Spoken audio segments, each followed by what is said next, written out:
Hi, I'm Bugsy and I'm an addict. I'm going to be reading just for today, June 20th, 2024, Meditation for Beginners. Page 178, Basic Text, page 46 and 47. For some, prayer is asking for God's help. Meditation is listening for God's answer. Quieting the mind through meditation brings an inner peace that brings us to the contact with the God within us. Be patient when you're learning to meditate, many of us were told. It takes practice to know what to listen for.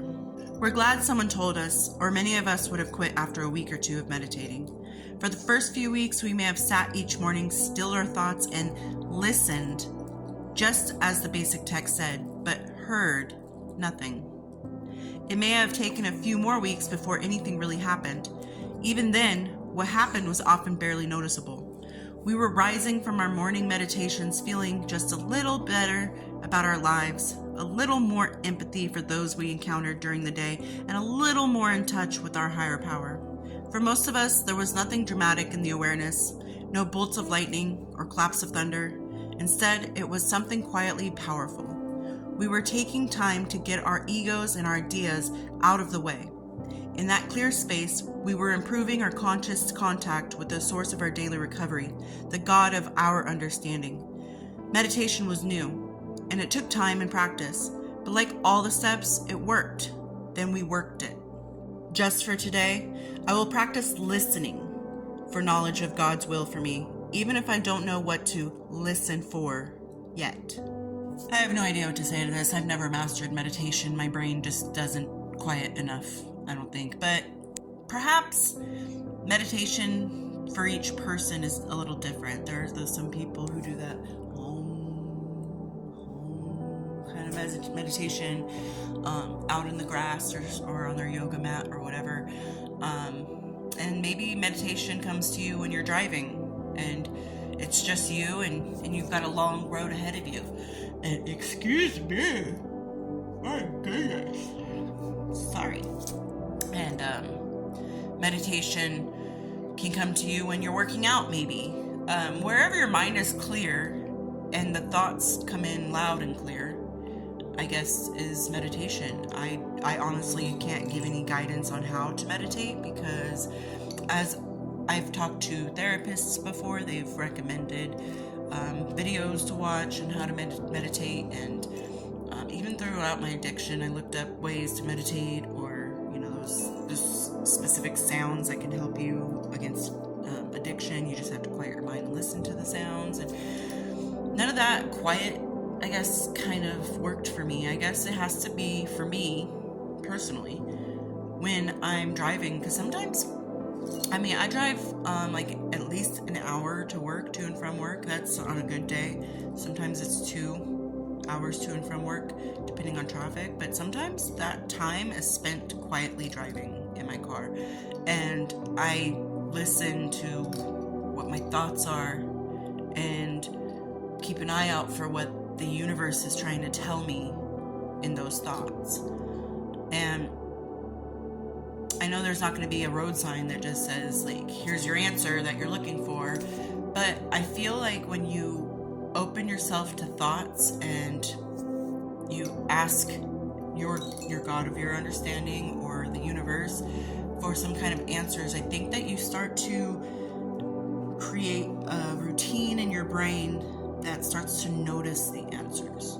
I don't necessarily think that they're put in place specifically every time right in front of you for those answers, but I think that you are a little bit more aware of your surroundings when you have this question that that burning question that needs to be answered.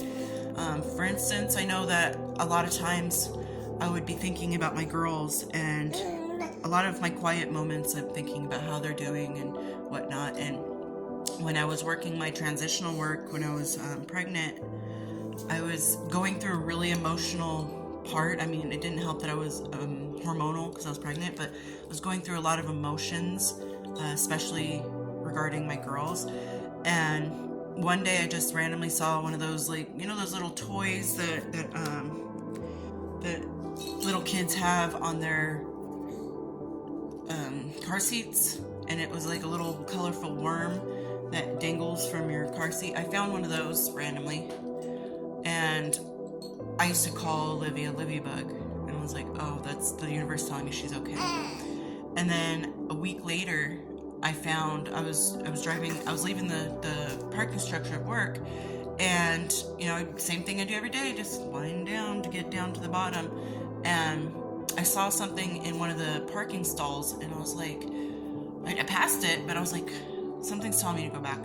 So I reversed, and I went and looked, and I found this little otter stuffed animal, and excuse me, and Autumn I would call Otter. At first when I saw it, I thought it was like a beaver or a sloth or something, and then I looked at it and it was an otter, and I was like, what are the odds a child had a toy that they lost that was an otter? That's not, maybe Winnie the Pooh, maybe a bear, maybe a doggy or something, but an otter? Like, that was the universe saying, hey, Autumn's okay.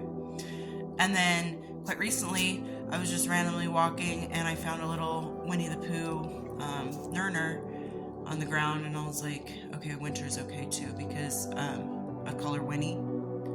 So, it was just those things that the universe kind of put into place, but not really put into place. Like, I could have just kept driving. I could have kept just walking. I could have just moved on and never known what those were. But since I was asking the universe, like, are my girls okay? Like, is it okay for me to let them go? Not stop loving them, but let them go.